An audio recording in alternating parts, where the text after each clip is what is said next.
C'est l'heure de l'édito sur la télé interactive. Mesdames et messieurs, bonjour et bienvenue à votre émission La Tribune des éditos. C'est un rendez-vous de votre télévision True TV pour décrypter, analyser, parcourir l'actualité nationale et internationale à travers les commentaires et analyses dans les différents médias. Pour ce numéro, il sera essentiellement question de la situation sécuritaire avec le déplacement du chef de l'État au front le week-end dernier, le léger remaniement gouvernemental qui a été établi, sans oublier l'annonce de la fin de l'opération Barkhane. Et enfin, à l'international, nous allons échanger sur les 40 années de règne du chef de l'État camerounais Paul Biya. Voici annoncé les grandes lignes pour cette émission et mes invités du jour. C'est tout d'abord Daouda Kinda, il est journaliste au quotidien. Bonjour et bienvenue. Bonjour. À vos côtés, nous avons Lévi Confé, qui est journaliste au niveau de l'Observateur Palga. Bonjour et bienvenue. Merci, bonjour. Et enfin, nous avons Michel Nana, qui est journaliste aux éditions Le Pays. Oui, bonjour. Situation sécuritaire, on le sait, le chef de l'État s'est rendu à Djibo le 5 novembre dernier. Sur la question, le journal Le Quotidien a titré son édito « Sortie du capitaine Traoré à Djibo, condamné à faire la différence ». Daouda Kinda, de quoi est-il question dans cet édito? Condamné a fait la différence parce que pour nous, ce n'est pas la première fois qu'un chef d'État est allé à Djibo. Depuis que nous vivons cette situation sécuritaire difficile. D'abord, on se rappelle que en son temps, le président Roch-Marc Christian Kaboré s'était rendu à Djibo pour encourager la troupe, pour recueillir leurs préoccupations. Et à sa suite, le président Damiba aussi s'est rendu à Djibo pour également faire la même chose. Recueillir les préoccupations de la troupe et faire un certain nombre de promesses. Mais bon, finalement, ça n'a pas forcément donné les résultats qu'on attendait parce qu'on se disait que en recueillant les préoccupations des soldats sur le terrain, on allait trouver une solution à ces problèmes-là et permettre aux hommes d'être plus efficaces et plus aguerris sur le terrain. Condamné a fait la différence parce que quand il s'est rendu sur le terrain, je parle du capitaine Ibrahim Traoré, quand il s'est rendu la semaine dernière au front à Djibo aux côtés des hommes, des préoccupations ont également été soulevées. Il s'agit notamment de la question de la relève. C'est difficile de comprendre qu'un soldat soit déployé pendant des années sur le terrain sans avoir été relevé. C'est vraiment difficile sur le plan psychologique, c'est difficile pour ces gens-là de pouvoir être efficaces sur le terrain. C'est pourquoi nous pensons qu'il est condamné à faire la différence parce qu'un homme de terrain, un homme averti, un chef de guerre, un chef suprême des armées, il doit pouvoir dépasser tout ce que ses prédécesseurs ont fait, régler définitivement les difficultés de notre armée, que notre armée rencontre sur le terrain parce que la situation que nous vivons, j'allais dire, n'a que trop duré. Et quand à y voir du près, on se rend compte qu'au niveau de l'armée, il y a tellement de difficultés qui font que la lutte là, sur le terrain, rencontre beaucoup de difficultés. D'accord. Alors, on a vu un peu cet édito au niveau du journal Le Quotidien. Avec vous, Lévi Confé, au niveau de l'Observateur Palga, comment avez-vous perçu ce déplacement du chef de l'État à Djibo? Faut dire que le déplacement du chef de l'État à Djibo, c'était obligatoire. Je rappelle que quelques jours avant que lui-même il arrive au pouvoir, il y a eu l'incident qui a coûté la vie à des soldats et à des civils lors d'un convoi de ravitaillement qui était en route pour Djibo. C'était à Gaskindé. Et avant que Ibrahim Traoré, le capitaine, n'arrive au pouvoir, il y a eu cet incident dont on n'a pas encore fini même de gérer en tout cas les conséquences. Et immédiatement après ça, il y a eu une autre attaque qui a visé le camp du 14e LIA. Donc pour moi, en tant que chef suprême des armées, il était de bonne guerre qu'il aille rencontrer ces hommes. Par rapport à la question de relève, il faut dire que ce n'est pas quelque chose de nouveau et c'est effectif dans presque dans les détachements, les positions avancées de l'armée sur l'ensemble du territoire.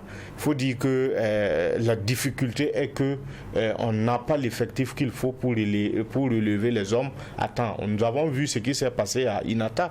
C'est des gens qui attendaient la relève, qui avaient épuisé tout ce qu'il y avait comme ressources pour survivre dans cette situation, qui était épuisée et qu'ils attendaient une relève pour replier. Mais pour dire, en tout cas, le capitaine Ibrahim Traoré, en partant à Djibo, c'est tout à fait normal parce qu'il y a eu des problèmes. Ils ont perdu des hommes lors des affrontements, et les 2 affrontements que j'ai cités. Et il faut dire aussi que le 14e RIA qui a quitté Gaskindé pour intégrer ce camp à Djibo a beaucoup de difficultés. On se rappelle que courant mars, il y a eu une attaque, ils avaient perdu quelques hommes à Pobé Bengao et puis en même temps à Gaskindé parce que l'attaque était simultanée. Donc le président, en tant que chef suprême des armées, se devait de se rendre à côté de ces hommes pour les réconforter, pour les apporter en tout cas des garanties que quelque chose sera fait pour les rassurer, pour qu'ils puissent souffler après tant d'années passées au front. Alors Michel Nana, on sait qu'il y a plusieurs fronts qui sont ouverts, près de 40% du territoire sont sous occupation, on ne contrôle pas. Mais pourquoi le choix de Djibo? Je voudrais d'abord faire observer que les événements qui ont conduit au coup d'État du 30 septembre ont démarré à Djibo. Mon confrère de l'Obs a rappelé cette attaque contre le convoi de Gaskindé et l'attaque aussi contre le camp militaire. Et je crois que la stratégie des terroristes là, c'était carrément de dire aux Burkinabés, dire à l'État, au gouvernement là, qu'ils n'ont plus le droit d'aller à Djibo. Ils n'ont plus le droit d'avoir accès à Djibo. Et je crois que c'était un symbole pour le président s'il met pied dans cette ville-là, parce qu'il faut rappeler, la guerre a commencé là. Et je pense que pour beaucoup d'observateurs, la guerre a commencé à Djibo, elle va finir à Djibo. Il faut observer l'environnement ou du moins l'ambiance dans laquelle le président s'est déplacé. Vous allez voir qu'il y a le chef d'état-major et aussi qui y était. Ça veut dire que la hiérarchie de l'armée a suivi le président à ce niveau-là. Et c'est important effectivement que dans le cadre de la mobilisation des troupes et des militaires et même de la population dans le contre le terrorisme là, il était important que le président puisse aller donner un mot à ces militaires-là, qui étaient éprouvés, comme les autres l'ont relevé, pas des mois de souffrance, une année sans relève. C'était difficile. Il s'est trouvé qu'il y a des jeunes qui sont arrivés sur le terrain, qui ne connaissent pas encore comment les choses se passent, qui ont besoin d'apprendre. Je crois qu'il faut, le président devrait encourager ceux qui sont là depuis longtemps, mais aussi dire aux jeunes là, faites votre job. Voilà, je crois que c'est ça. Alors justement, cette question de relève, 2 années sans relève dans un détachement, ça suppose 2 années sans vie sociale. Comment peut-on en arriver là, Daouda Kinda? Oui, justement, mon confrère Lévi Confé a parlé de la question du personnel.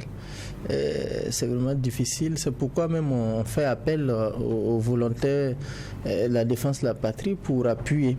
Parce que véritablement, on manque d'effectifs. Et il a parlé également du cas d'Inata, où vraiment pour arriver à relever le personnel, c'était des difficultés. Justement, je pense que le recrutement des 50 000 VDP, d'abord les 15 000 qui vont appuyer les militaires sur le terrain, justement, c'est pour combler tout ce gap-là. Alors, Lévi Confé, on parlait des 2 années où il n'y a pas eu de relève. Est-ce qu'on peut être efficace dans de telles conditions? Il faut dire que le fait même de déployer quelqu'un pour 3 mois même, c'est difficile déjà. Parce que la personne arrive dans les lieux, il a besoin d'1 semaine ou de 2 semaines même pour en tout cas s'acclimater, connaître l'environnement et puis s'adapter à la vie. et presque un mois après le travail, il est déjà épuisé. Vous savez, quand vous observez toutes les attaques par rapport à nos détachements, ça a lieu à des heures qu'on appelle l'heure du diable, c'est-à-dire à l'aube. C'est toujours dans ces moments-là qu'il y a l'effet de surprise, on surprend nos forces de défense. Parce que dans cette situation, le problème est que l'armée n'a pas l'initiative du combat. Vous êtes dans votre position et c'est l'ennemi qui vous surprend.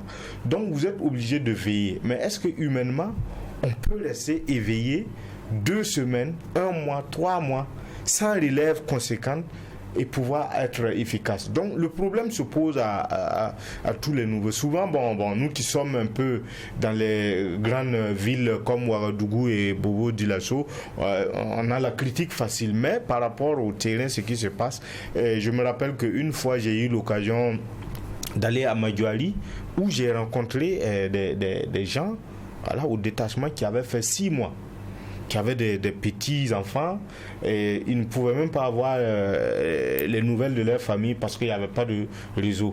Donc c'est une photo qu'on affiche à l'écran et voilà, on ne sait pas comment la famille s'est relevée. Donc tout ça, c'est des aspects qui pèsent vraiment sur le combattant au front.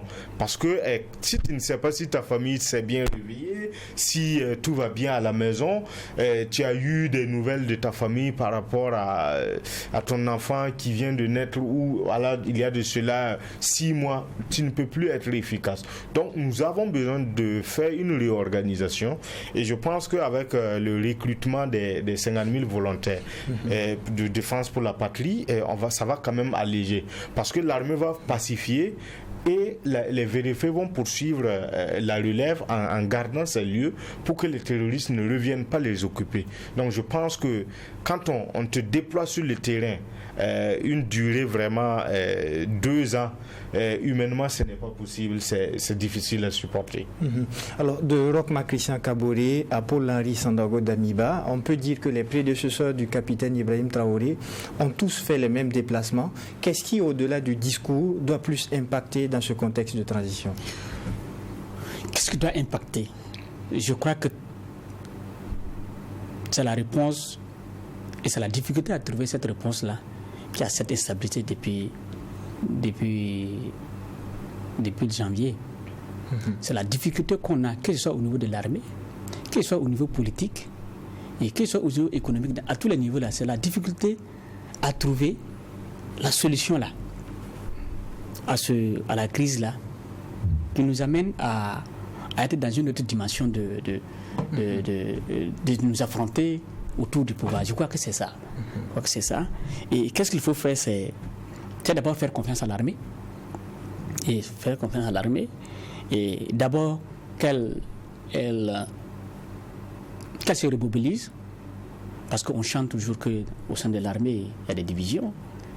Je crois que le président, lors de la rencontre hier, a estimé que ce sont des gens à Ouagadougou qui estiment qu'il y a des divisions, sinon sur le terrain.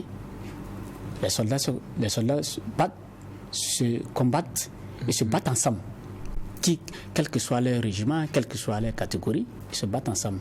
Mais à Ouagadougou, nous pensons qu'il y a des clivages au sein de l'armée. Et ce n'est pas faux.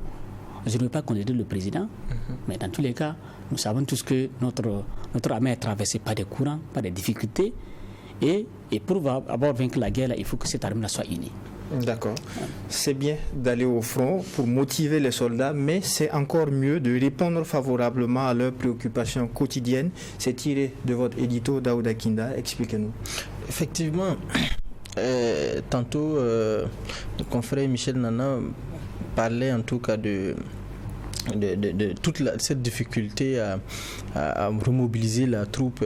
Nous pensons qu'au-delà du discours, ce sont des actions concrètes qui doivent être posées.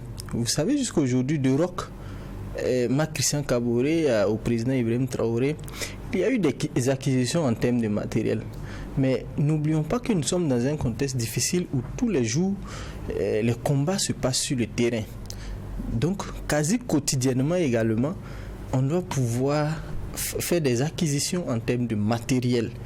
On a toujours posé ces difficultés-là. Et tout le temps, il y a des recrutements, que ce soit au niveau de la police, que ce soit au niveau de la gendarmerie, que ce soit au niveau des militaires, on doit pouvoir doter efficacement les hommes, que ce soit en armement individuel ou en armement collectif, et en moyens aériens également. Parce que c'est ça aussi la difficulté. Il faut que les troupes pédestres là puissent être accompagnées par les airs, par l'armée de l'air. Et je pense aussi qu'il faut renforcer les capacités opérationnelles des forces paramilitaires. Parce qu'on ne peut pas, c'est difficile d'aller mener des opérations dans des forêts sans forcément impliquer, je pense, les forestiers. Donc il faut doter conséquemment les forestiers là d'armes efficaces, afin que après les opérations, que ces gens qui connaissent nos forêts, qui connaissent nos brousses là, puissent non seulement aider les militaires à mener les opérations, mais qu'ils restent là-bas permanemment, puisqu'ils y sont, ils ont même des postes là-bas avec des armes vraiment efficaces. Sinon, au début, vous avez vu à l'Est ou dans d'autres localités, quand ils viennent, il n'y a que 2 ou 3 personnes dans un poste avec peut-être 1 ou 2 calaches. C'est difficile de faire face à une horde de terroristes qui vient parfois avec des armes plus sophistiquées que nous, nos éléments. Donc, je pense que au-delà du discours, ce sont les actions concrètes qui doivent être posées. On ne doit plus avoir forcément des problèmes de relève, on ne doit plus avoir de problèmes de primes, on ne doit pas avoir de problèmes de matériel.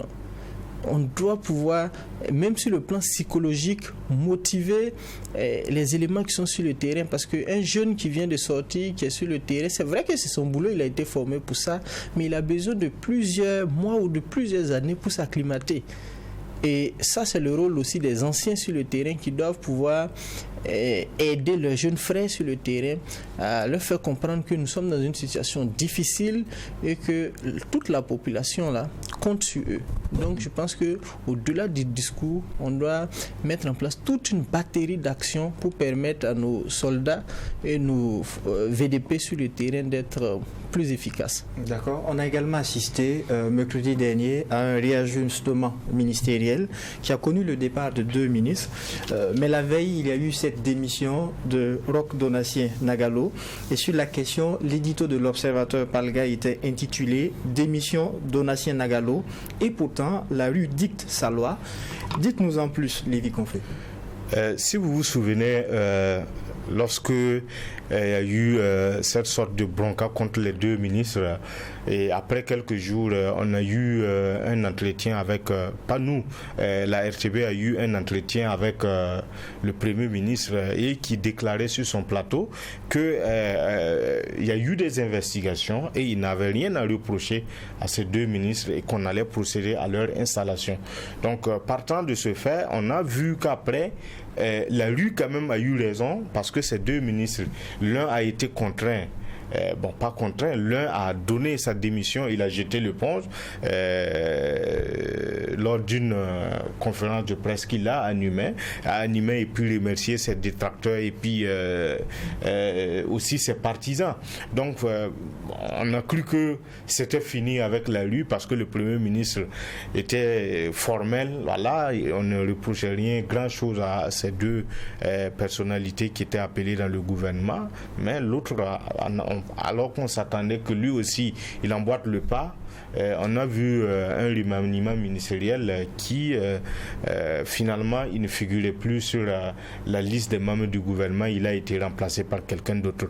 Donc pour dire que entre ce que le Premier ministre a déclaré et puis les faits, il y a quand même un hiatus. Quand on est Premier ministre, on dit officiellement, nous n'avons rien à reprocher, mais qu'est-ce qui s'est passé après pour que, en tout cas, on arrive à l'un à démissionner, mais quand même l'autre a été enlevé, puisque quand on a refait le remaniement, son nom n'y figurait plus. Donc on se pose quand même la question, est-ce que ce n'est pas la rue qui a dicté cette nouvelle dynamique, cette nouvelle réorganisation même du gouvernement? Et donc c'est essentiellement de ça qu'il s'agit. Et pendant ce temps, au niveau des éditions Le Pays, il était titré sur le sujet « Contesté par la rue, le ministre Nagalo démissionne ». Est-ce que vous êtes d'avis avec l'Observateur Palga que la rue est en train de dicter sa loi? D'abord, je crois que chez nous, c'était un reportage. C'était une conférence de presse sur laquelle on a recherché des éléments. Je suis d'accord, bien sûr, avec ce que mon confrère a dit. D'abord, il y a eu un précédent. Après l'insurrection en 2014, il y a 2 ministres qui ont été contestés. Et le gouvernement a été obligé d'enlever ces 2 ministres-là. Et cette fois-ci, il y a 2 ministres encore qui ont été contestés. Et le gouvernement a été obligé aussi d'enlever ces 2 ministres-là. Moi, je crois que c'est logique.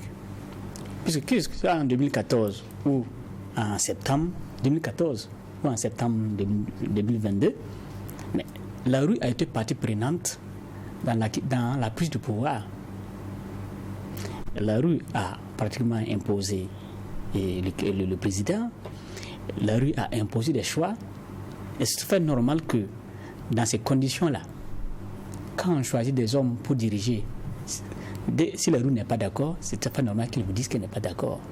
C'est tout à fait normal. Si c'était un coup d'État normal, sans intervention des masses populaires, sans intervention de la rue, mais personne n'allait sortir pour aller dire à l'armée que telle personne qui était passée là ne me plaît pas. Mais est-ce que en janvier, personne n'a eu le courage ni n'a eu l'idée de dire au président d'Abiba que tel ministre qui est dans son gouvernement là, a fait telle chose dont on n'est pas d'accord qu'il soit présent dans son gouvernement. Mais cette fois-ci, parce que la rue est là, c'est tout à fait normal qu'elle s'invite dans la composition des choses. Mais est-ce qu'il ne faudrait pas à un certain moment siffler la fin de la récréation? Je ne sais pas comment on va siffler la fin de la récréation si les choses doivent être menées dans les mêmes conditions. La rue va toujours dicter ça, je pense, toujours dicter sa loi. D'accord. Alors, vous l'avez dit à plusieurs reprises sur ce plateau, Daouda Kinda, il faut avoir la culture de la démission. Ça a été compris et entendu par Roch Donatien Nagalo. Est-ce que le gouvernement ne sera pas fragilisé avec ce remaniement qui intervient à peine un mois après qu'il soit formé? Bon, je ne sais pas si le gouvernement sort fragilisé. Parce que vous savez, dès le début, on avait dit que c'était un faux départ avec lors de la formation du gouvernement, avec toutes ces manifestations-là qui visaient ces 2 ministres-là. Je ne sais pas si le gouvernement sort fragilisé, mais de toutes les façons, il y a quelque chose. Mais bon, la machine, on pense que la machine va prendre, la mayonnaise va prendre, la machine va se relancer bientôt parce que c'est comme si le gouvernement était grippé, la machine était grippée, on n'arrivait pas à avancer parce que on voyait rarement les ministres là en action. Hein. Et sur le cas principalement de Nagalo, je pense que c'était la meilleure décision qu'il pouvait prendre parce que il restait là, parce que pratiquement chez l'autre ministre, Dié, il n'y a pas eu de manifestation. Les manifestations visaient beaucoup plus Nagalo. Donc je pense que s'il a pris la sage décision de rendre le tablier, bon, on ne peut que saluer sa décision là qui va permettre d'apaiser les tensions dans le milieu des affaires, dans le milieu du secteur informel, parce que c'est justement des acteurs de ce secteur-là qui sont divisés.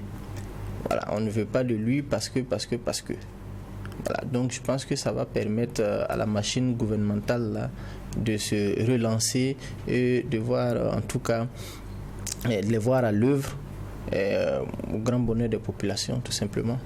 D'accord. Alors, Lévi Confé, est-ce que le gouvernement ne sort pas fragilisé de ce qui s'est passé quand on sait que sur la question de l'interview du Premier ministre sur les antennes de la télévision nationale, il a d'abord affirmé que l'ASCE a été contacté pour mener les enquêtes, il n'y a rien eu. Est-ce qu'ils ne sont pas fragilisés? Dire que c'est cette situation qui va les fragiliser, c'est un peu trop, parce que dès le début, ils ont pactisé avec la rue. Vous vous souvenez que quand Ibrahim a pris était en train de passer son coup, n'eût été la rue, peut-être que ça n'allait pas passer.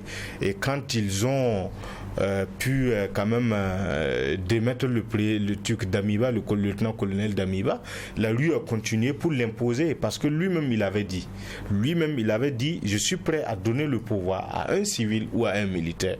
Mais la rue a fait de telle sorte que en tout cas, c'est passé comme une lettre à la poste au niveau des assises nationales. Donc, vous avez vu que depuis le début, c'est la rue qui a imposé presque toutes les personnalités de ce gouvernement. On a eu un premier ministre qui a été nommé, qui n'a pas été contesté. Au contraire, il a été adoubé, apprécié par plusieurs personnes. Mais dans son gouvernement, on a contesté 2 personnes. Donc ça veut dire que aujourd'hui, quand il y a eu ce pacte entre les nouvelles autorités et la rue, ils vont supporter jusqu'à la fin. Et je pense que ça limite quand même leur marge de manœuvre, parce qu'ils ne seront pas habilités à prendre toutes les décisions comme ils veulent. Parce que s'il arrive que la rue arrive à contester une décision, ça veut dire que quand même il y a un problème.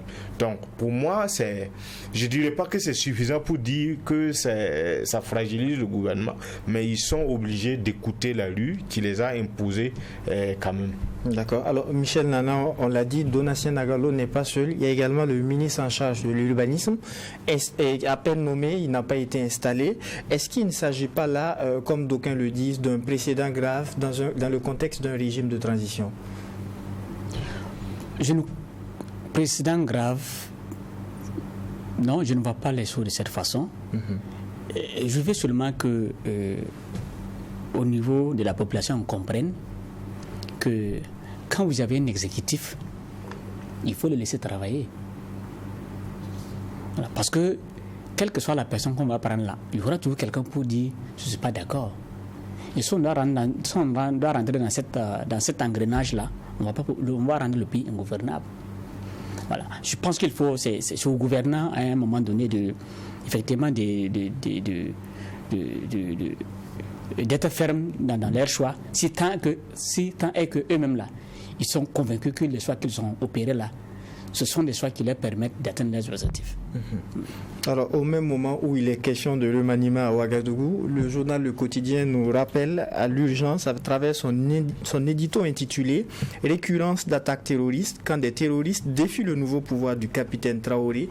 Quelle est l'idée exprimée dans votre édito, Daouda Kinda? En fait, c'est dire que quand le capitaine Ibrahim Traoré a pris son pouvoir, en tout cas, il a il a affiché sa ferme volonté d'aller au charbon et très vite pour la reconquête du territoire. Il a dit que, on se rappelle, lorsqu'il disait que ce que Damiba n'a pas fait en 8 mois, il va le faire en 3 mois. Donc, je pense que c'est un piège. Et peut-être qu'il s'est condamné. C'est-à-dire qu'ils doivent le faire. Ils doivent le faire. Pas qu'ils le feront. Non, ils doivent le faire. Mais on voit que sur le terrain, je ne sais pas si ce sont des harcèlements, mais les terroristes continuent d'attaquer. On a vu l'attaque du 14e RIA à Djibo. Mais il faut être fou pour oser aller attaquer tout un régiment. Et tout un camp militaire, vous imaginez les armes qui s'y trouvent, mais ils ont osé aller attaquer Djibo le 24 octobre. Ils ont osé. Et il y a eu des pertes, il y a eu des dégâts. On a vu des vidéos qui ont circulé sans pour autant avoir été authentifiées. Mais nous avons vu des vidéos, nous avons vu le boucan qu'ils ont fait. Mais bon, ça n'a pas été authentifié, donc on ne peut pas dire d'office qu'il s'agit de Djibo. Mais nous pensons que les différentes attaques qui se passent, vous avez vu à quelques kilomètres de Bobo-Dioulasso, à 50 km ou à moins de 50 km de Bobo-Dioulasso, ils viennent, ils attaquent et ils repartent. Et plus récemment, hier, ils sont arrivés à Yako, ils ont attaqué la gendarmerie, ils sont repartis. À Kanchari, il y a un policier qui a été tué il y a pas plus de 5 jours. Et les attaques se multiplient comme ça. Donc on se dit que c'est un défi lancé au capitaine Ibrahim Traoré, à toute la troupe. Et c'est un défi qu'ils doivent relever. Parce qu'ils l'ont promis, ils doivent le faire. Et vous dites dans votre édito, les hauts bassins semblent être devenus un autre point de convergence des terroristes. Oh oui. J'ai relevé tantôt lorsqu'il y a eu une attaque juste à 50 km de Bobo-Dioulasso.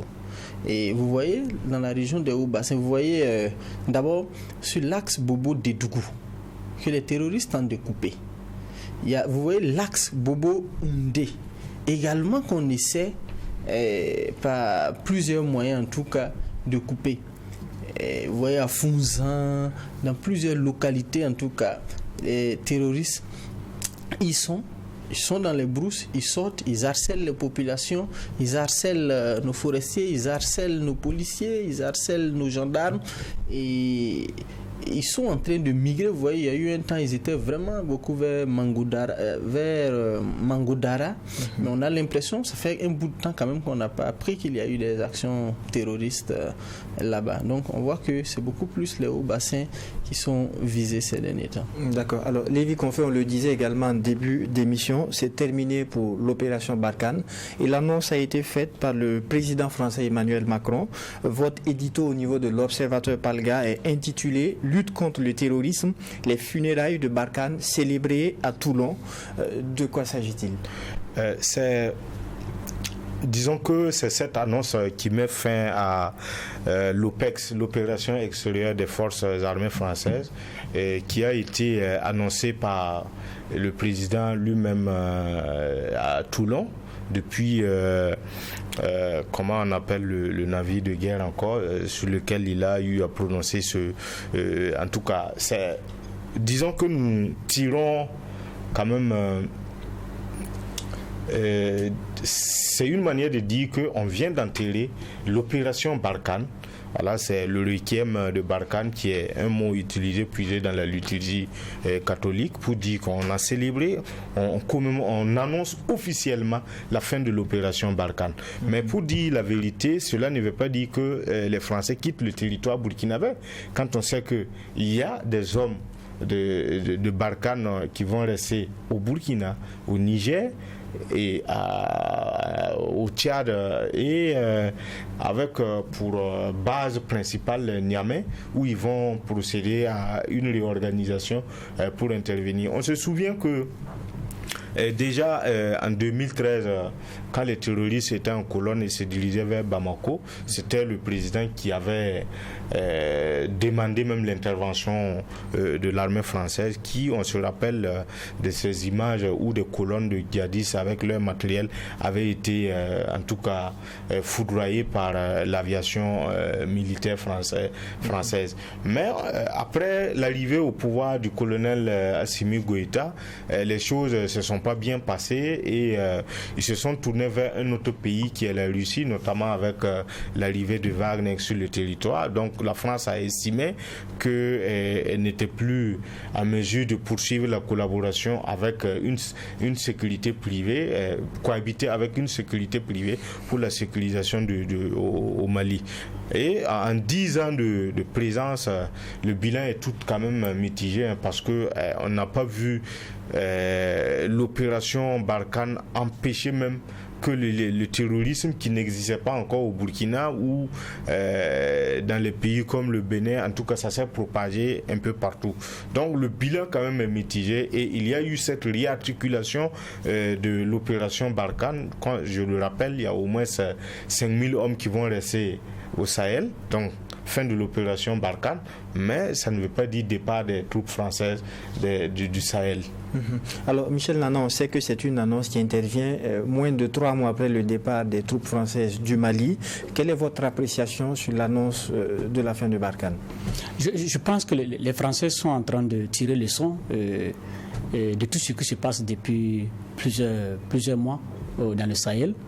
À commencer par le Mali, où ils étaient obligés de plier bagages du fait de ce différent d'approche avec les autorités maliennes. Et ils sont aussi de tirer leçon de ce qui s'est passé et ce qui se passe au Burkina Faso. Vous vous rappelez que lors de ce dernier coup d'État, vous avez vu beaucoup de drapeaux russes. Vous êtes en train de voir cette poussée populaire entre guillemets qui réclame un partenariat avec la Russie. Donc, je pense que la condamnation est en train de prendre les différents pays là. Et je crois que les Français sont en train de se dire, mais si nous nous réadaptons pas par rapport à ce qui se passe là, ça peut être très grave. Voilà. On a vu en Somalie, je crois c'est en 1994, où les Américains étaient obligés on a pratiquement massacré les Américains parce que peut-être ils n'ont pas su s'adapter à la situation. Je crois que les Français sont dans cette dynamique-là et ils ont promis de réarticuler les choses avec leurs partenaires africains. Et comme Kofi l'a dit, ce n'est pas pour partir. Ils annoncent une coopération en termes de formation. C'est pour mieux rester. Et je pense que le label Barkhane, là, c'est un mauvais souvenir pour nos pays. Le label, en tant que quand on dit Barkhane, c'est vraiment un mauvais souvenir parce que on se dit à quoi faites-vous référence? Oui. Après plusieurs années de présence, nous nous rendons compte que ce que Barkhane, ce à quoi on pensait, on estimait que Barkhane était capable de mettre fin au terrorisme, ou du moins d'aider à indiquer le terrorisme. Aujourd'hui, le terrorisme là s'est démultiplié. Ça veut dire que Barkhane nous a pas servi dans le bon sens. En tous les cas, dans l'imaginaire populaire, Barkhane égale à exagération du terrorisme dans nos pays là. Donc on a besoin de nous débarrasser de Barkhane, pas seulement du label, mais aussi de l'approche qui a contribué vraiment à exagérer la situation sécuritaire dans nos pays. D'accord. Alors, avec vous, au niveau du quotidien, votre édito était intitulé sur la question Opération Barkhane au Sahel vers une fin de façade. Vous semblez ne pas y croire, Daouda Kinda.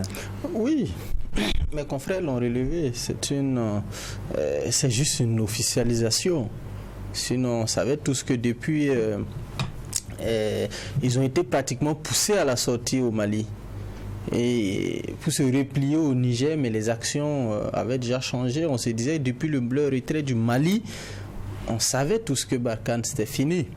Parce que depuis l'opération Serval à Barkhane, en tout cas de l'opération Serval à Barkhane, ces 10 années de lutte là, on ne voit pas concrètement les résultats. Au contraire, il y a eu la crise là s'est métastasée dans plusieurs pays.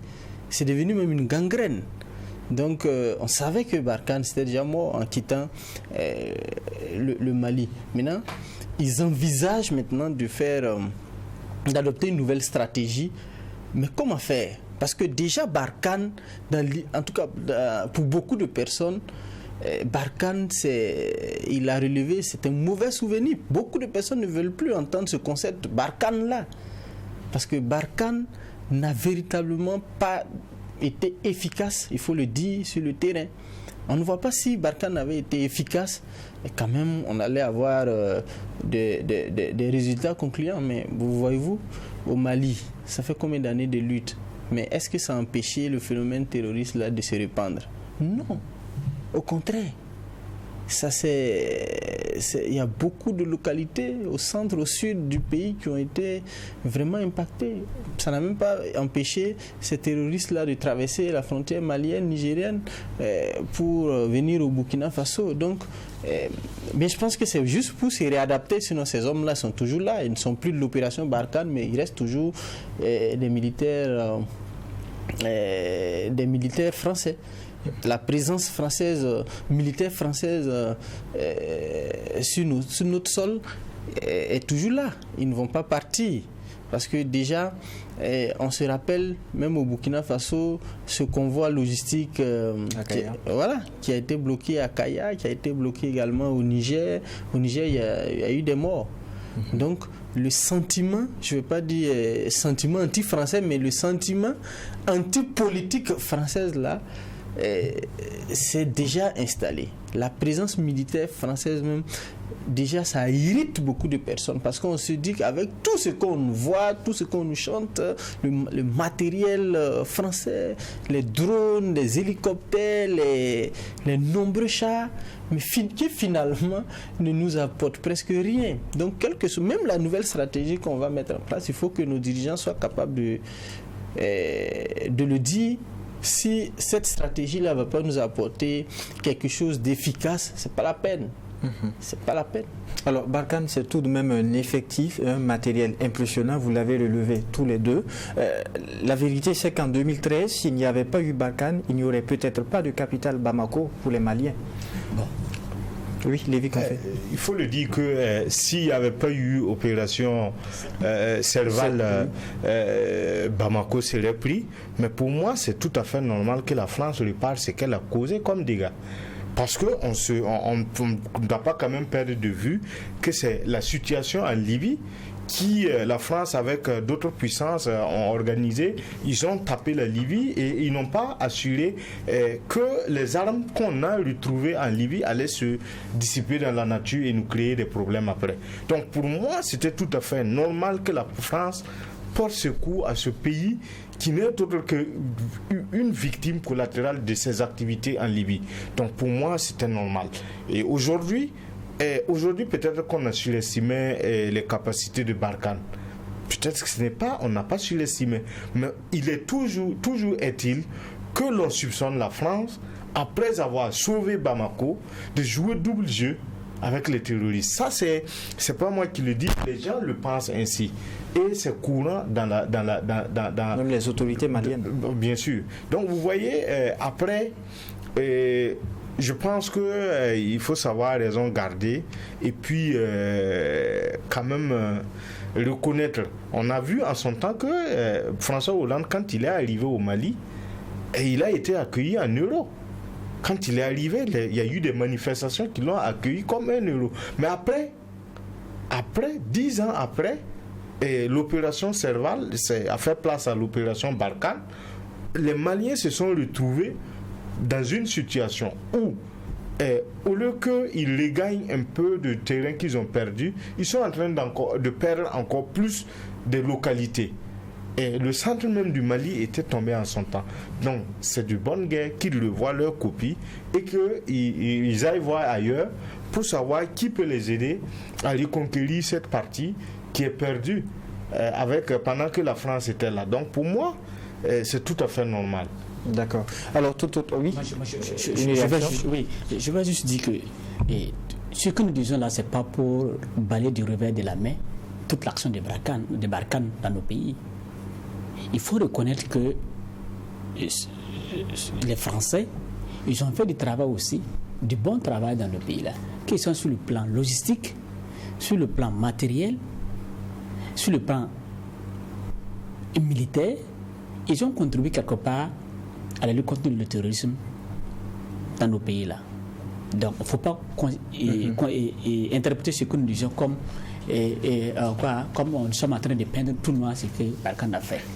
Ce qui nous cause problème, du moins ce qui cause problème pour nos pays, c'est cette impression que, ou du moins, ce sont les questionnements liés au fait que le mal là se métastage.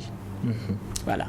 Peut-être quelque part, nous avons, ou du moins nos pays ont surestimé Barkhane, nos pays ont démissionné de leurs prérogatives, pensant que Barkhane allait faire le travail à leur place. C'est ça aussi le problème. Donc je crois qu'il faut aussi faire les nuances pour que les gens ne pensent pas que nous sommes en train de tirer uniquement sur Barkhane. D'accord, tout à fait. Nous restons avec vous pour parler de la dernière partie de cette émission.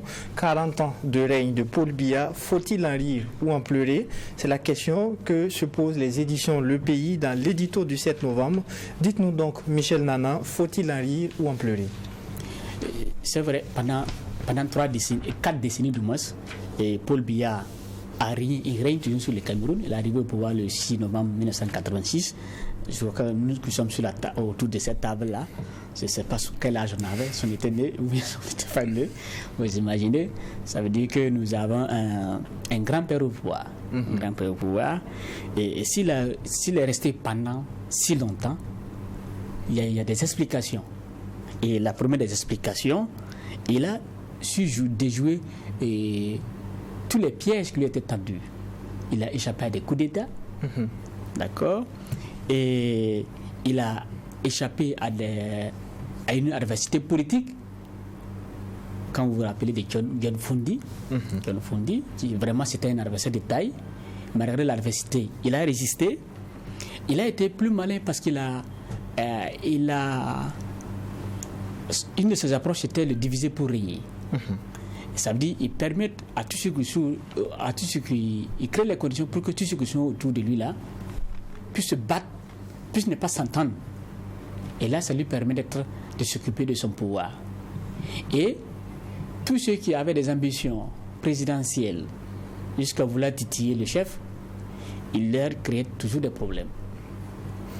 Vous allez vous rendre compte que beaucoup de ses collègues, ses proches collaborateurs là sont en prison ou ont des difficultés. Dans le cas de l'ancien opposant. Voilà, avec la justice.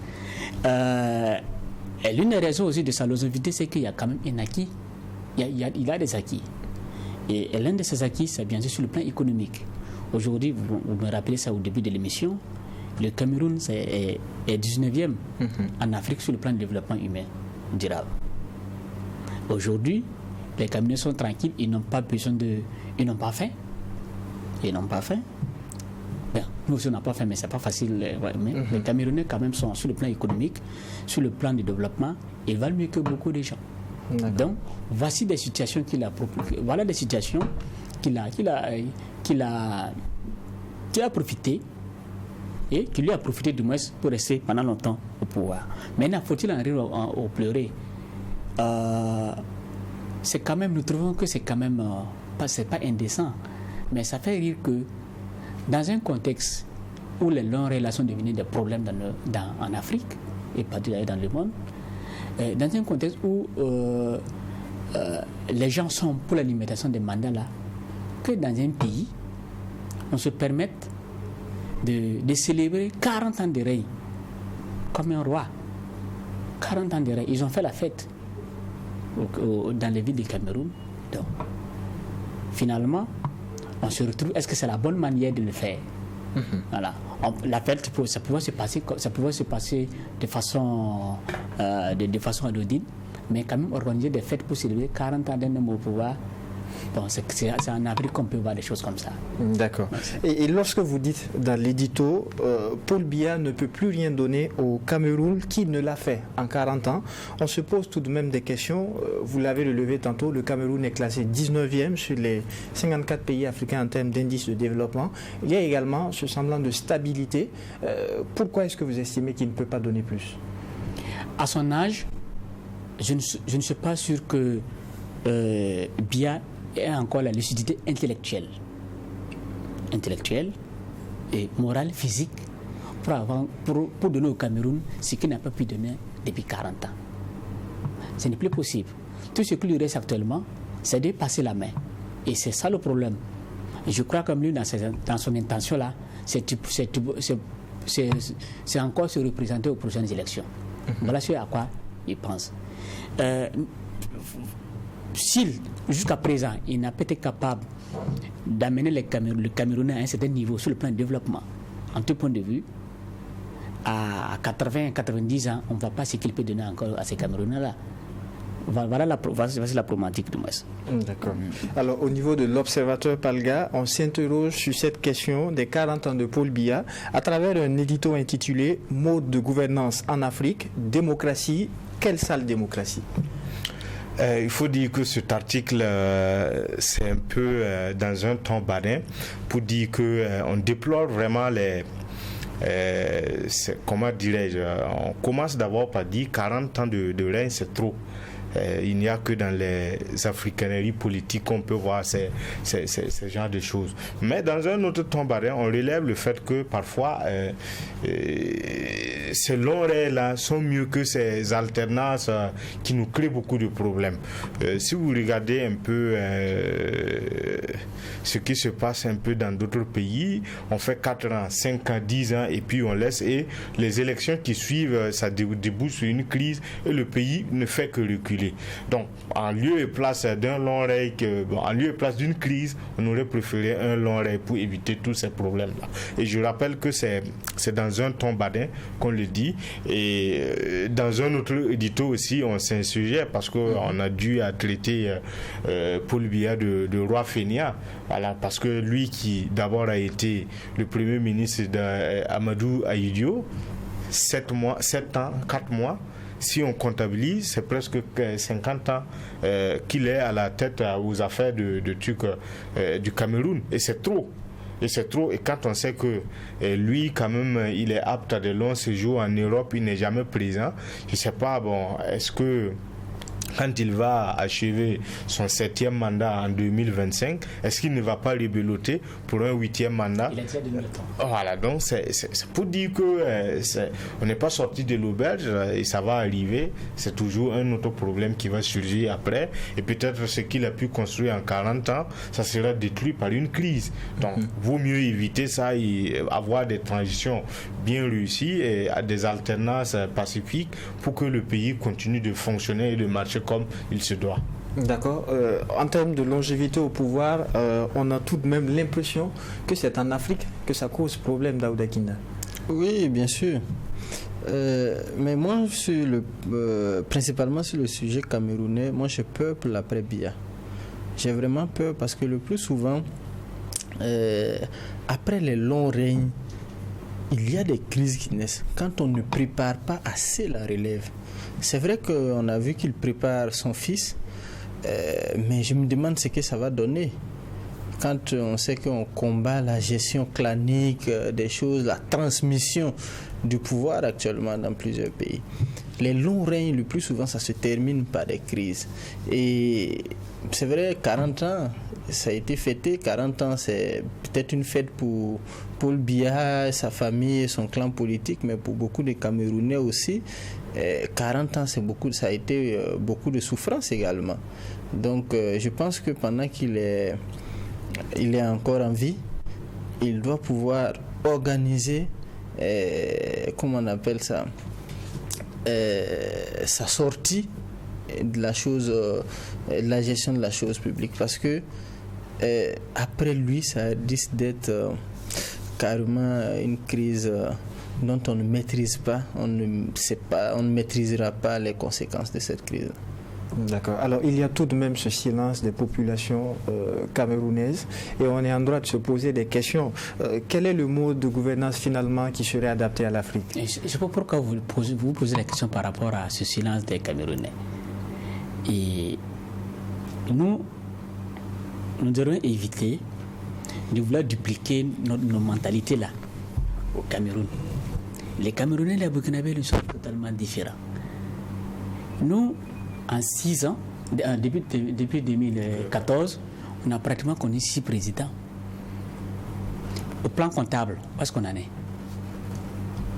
Et plus de la moitié du territoire qui est prise, et une économie en lambeaux, et une population stressée et affamée. Mais au Cameroun, leur préoccupation là, c'est de pouvoir se nourrir. Tant que le président est là et qu'ils arrivent à se nourrir correctement là, c'est leur mentalité, ça leur convient. Des problèmes peuvent se poser après.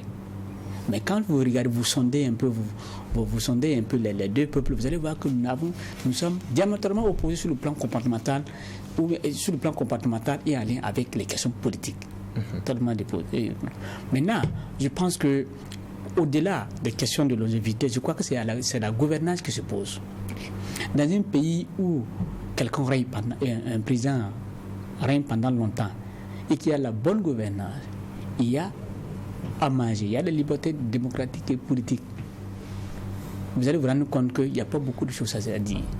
Mais dans un pays où quelqu'un règne pendant longtemps avec des systèmes de gestion que mes collègues ont déjà dénoncé, ça c'est un problème. Même il y a des gens même qui règnent pendant 8 mois. Si vous regardez les gestions là, ça aussi c'est un problème. Tout à fait. Alors, dernière question pour vous, Lévi Confé. Justement, quel est le mode de gouvernance adapté au contexte africain? Je dirais, je suis embarrassé en répondant à cette question parce que je dirais, la démocratie parfois c'est un luxe pour nos peuples. La dictature aussi, on va avoir aussi des problèmes avec des partenaires au développement et financier, mais j'avoue qu'il faut avoir le juste milieu. Parfois, il faut savoir hausser le ton, durcir, mais en tout cas, nos pays doivent soit on opte pour une culture démocratique et que la classe politique est bien éduquée pour avoir une bonne gouvernance afin que les gens n'aient cette hantise-là d'aller toujours appeler à une révolution ou demander l'arrivée d'un dictateur éclairé. Voilà. Mais pour moi, en tout cas, peut-être que ce que je dis, ça n'engage que moi, mais on a besoin de quelqu'un, un leader éclairé qui va nous faire marcher parfois ou pas pour qu'on puisse atteindre nos objectifs de développement, nos objectifs économiques. Sinon, c'est toujours l'éternel recommencement. On va s'insurger, on va faire des coups d'État, on va faire ce qu'on peut faire, mais en réalité, on fait du surplace parce que le pays ne décolle pas. D'accord. Et c'est tout pour votre émission La Tribune des éditos. Merci à vous qui avez fait le déplacement à cette émission. Et merci à vous, chers téléspectateurs, pour votre constante fidélité à la plus grande émission des Tribunes des éditos. Rendez-vous le week-end prochain pour un autre numéro. Mais d'ici là, portez-vous bien. Au revoir.